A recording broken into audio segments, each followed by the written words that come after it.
What's up, everyone? It's Roger and James here from the DisKingdom Podcast. It's now 2018, and it's time to have a quick look back at what we had in 2017.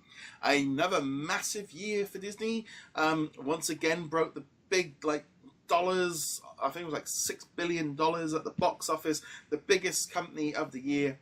So like 22% of the box office as a whole. They had some major hits. Beauty and the Beast. We had Star Wars: The Last Jedi. And there was other movies that were kind of Disney related that weren't technically under that 6 billion, including things like Logan and Spider-Man: Homecoming. So I thought 2017 had a really good lineup. I also loved the fact they kind of tweaked it a little bit, so there's a little bit less than the year before because there was way too much. 2016 had a little bit too many releases.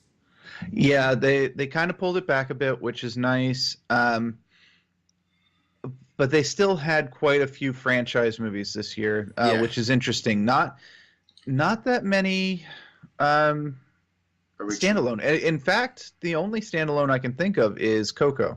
Yeah, which is for me is a 2018 movie because it only comes out next week over here. So granted, that's an 18 movie. Bearing in mind that I am counting Beauty and the Beast as a franchise movie because it is a remake of the animation, not because there's going to be a sequel or, Beauty and the Beast and the Little Baby or whatever. So, Beauty and the Beast. It's that thing as well of, the only thing I felt they played it in some ways a little bit too safe. They didn't. The thing of like storytelling kind of went out the window a little bit, and they kind of relied way too heavily on like franchises, as you said. Coco was the only thing really that stood out as being original, new, fresh franchises and new characters. Last Jedi, Marvel, all of that. It's all been done before. Now there were some great movies. Thor Ragnarok. Oh yeah, Thor Ragnarok was awesome. Loved it. Spider-Man: Homecoming. I loved it. I thought that was such a good movie. We had Logan was amazing. I don't know if I thought Disney one, but Logan was a fantastic one. Now I'm going to be honest. Guardians of the Galaxy Volume 2, I got it for Christmas on Blu-ray, and it's kind of one of those movies where I went, oh yeah, this came out this year. It's like, because it was so similar, I mean it was good, but for me it's almost like feeling like it didn't quite in the epicness. It feels like for me it got lost in the shuffle.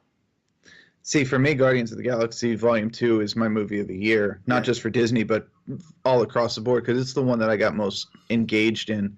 But, I can see it, especially since 2017 was such a big year for movies, and it came out near the beginning of the year. Yeah. I can see how that would go through. But for me, Guardians is like the one that I can see myself coming back to over and over again. I enjoyed Spider-Man: Homecoming, but Spider-Man's not a hero I've really cared about for years, so it's not that big a deal for me. That said, it is the best Spider-Man movie we've gotten. I think for me, being a big Spider-Man fan from way far back, you got pictures of me as a kid in my Spider-Man outfit with my Spider-Man action figures from like 2 years old. So it's like he is probably he's probably the number one character for me. They were like Superman and Batman. Those three are the big ones as a kid.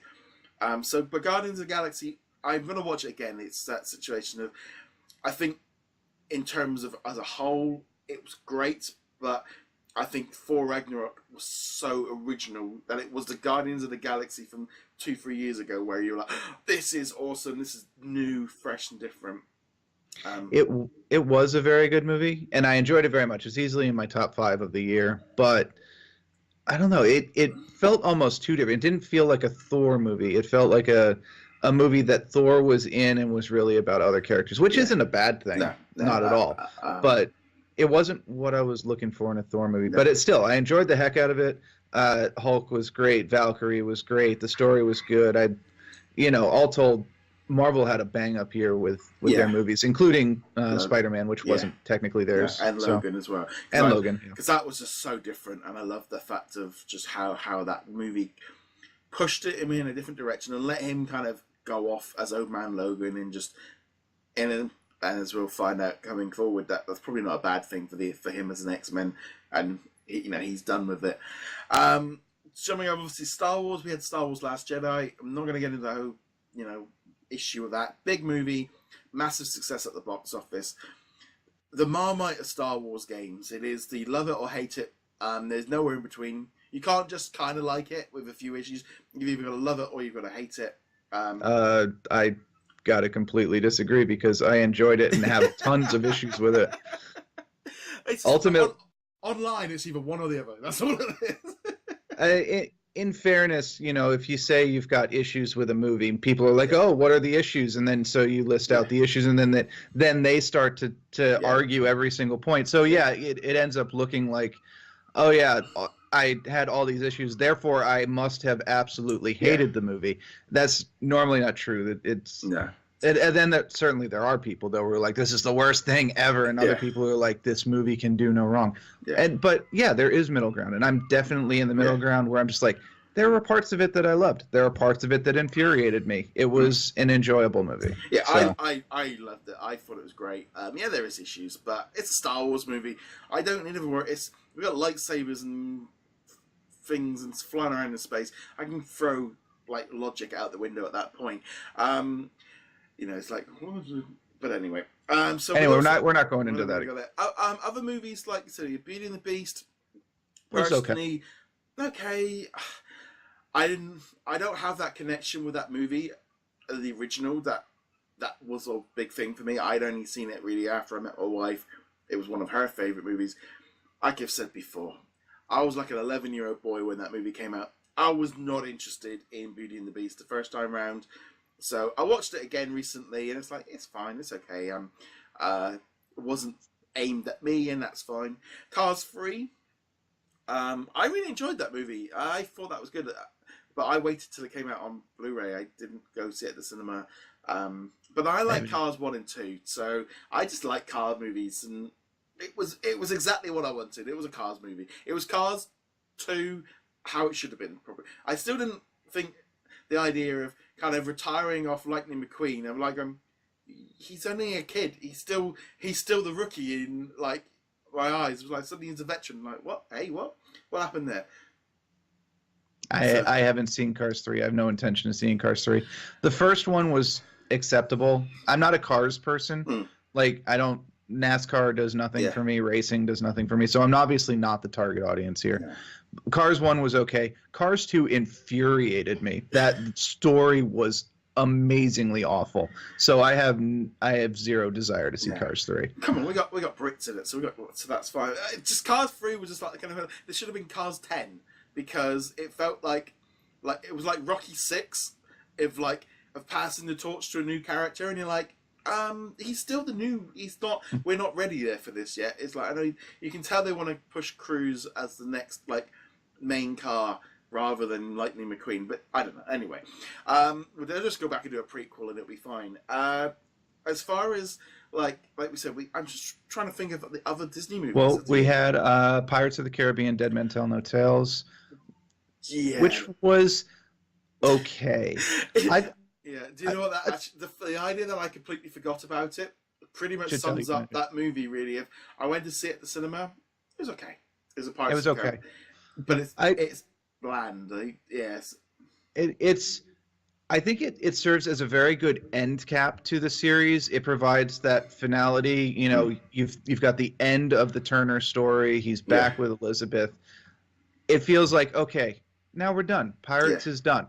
But as a movie, it's like meh. Yeah. So, we got Coco, which came with Olaf's Frozen Adventure. Of course. I picked up on DVD. We watched it just before Christmas. Me and my wife were laughing away at it. Thought it was great. So yeah.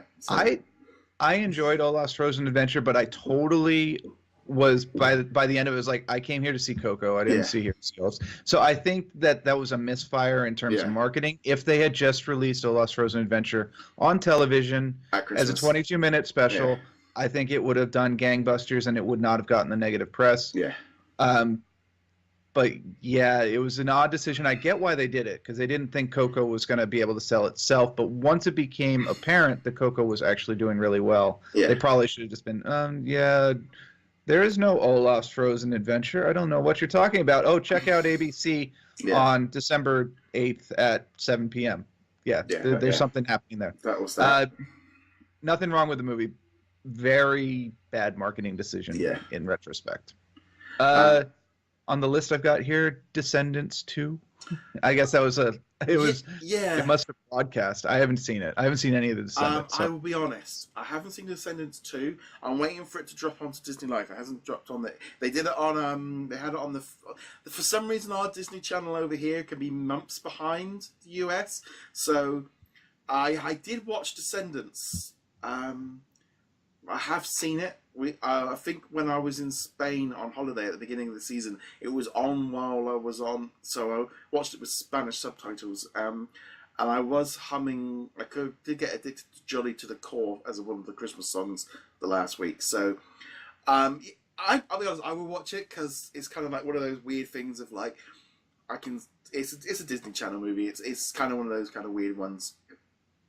So the only other one I see on this list that I've got, which might not be definitive, but whatever, is Born in China, which was a documentary. Yes. Odd one. The reason why it's odd one for me, actually, it's funny because I put it on I found it on Amazon Video literally like 3 days ago. I thought it was like a new release, but it actually came out in August over here. When it came out out there on DVD, they don't release them over here as in cinemas. They never released them. They didn't even. It's not even out on DVD. You can only buy it digitally on like iTunes over here. They don't promote these movies at all. Anything like Chimpanzee, they do not. I don't know if it's because I've watched a couple. I do want to watch Made in China because I love China. I love that country. It's an amazing place. I don't know if it's because we're so used to like David Attenborough doing things like Planet Earth, and we have I found like the Disney versions of the audio usually is, and the descriptions are very aimed at kids, and I don't know if it goes that particular style works for There's a reason why they're not releasing them over here, for a reason. Now, there's been a few on Netflix and stuff, but I don't know if the style works. We've grown up with like I think even Planet Earth. I don't think you have David Attenborough do the presenting over there, do you? Unfortunately not.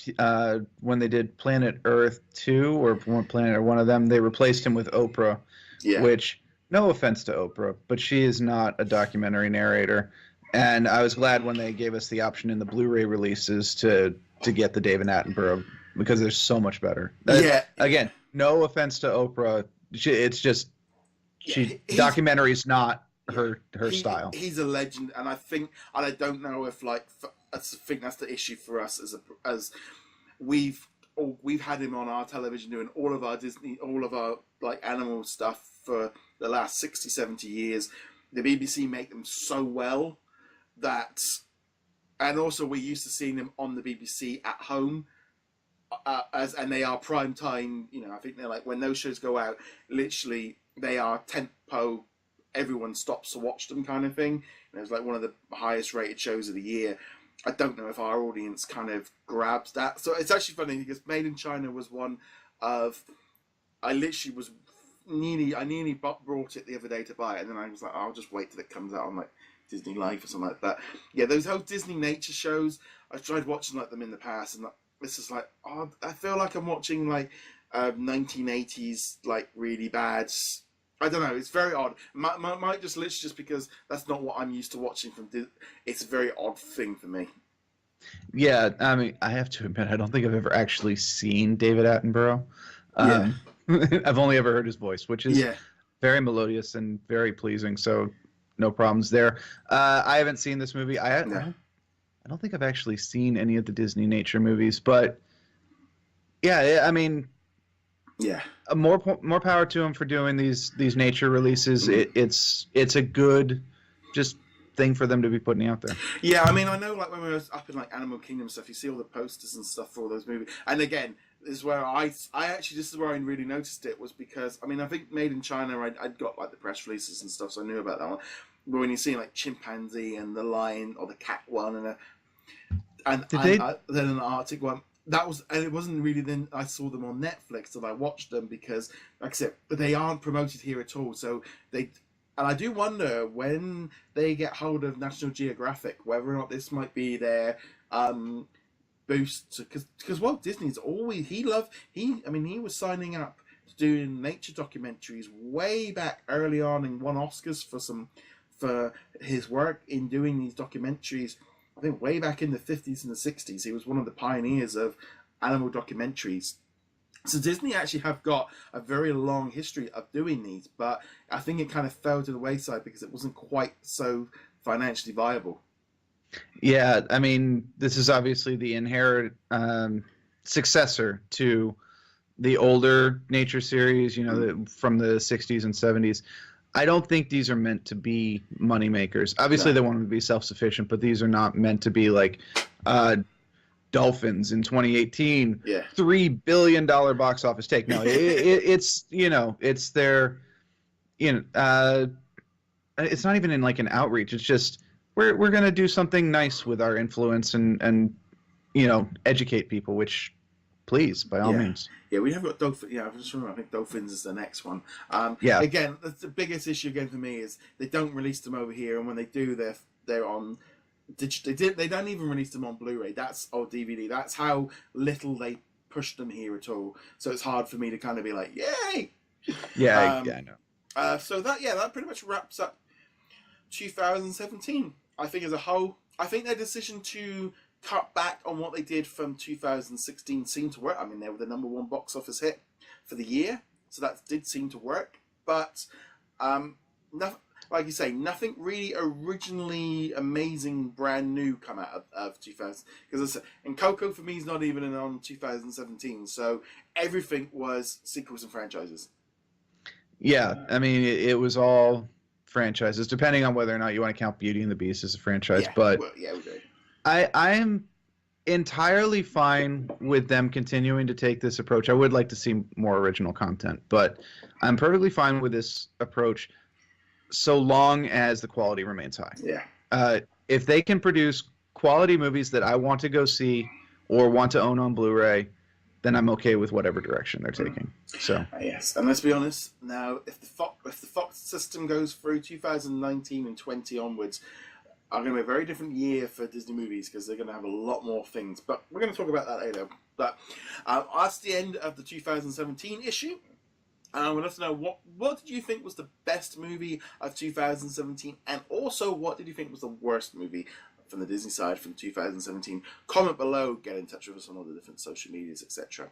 On that note, you can check us out over at DisKingdom.com. You can add us to your favourites, bookmarks, RSS feeds, etc. to keep up with the latest. Also follow us on Facebook and Twitter.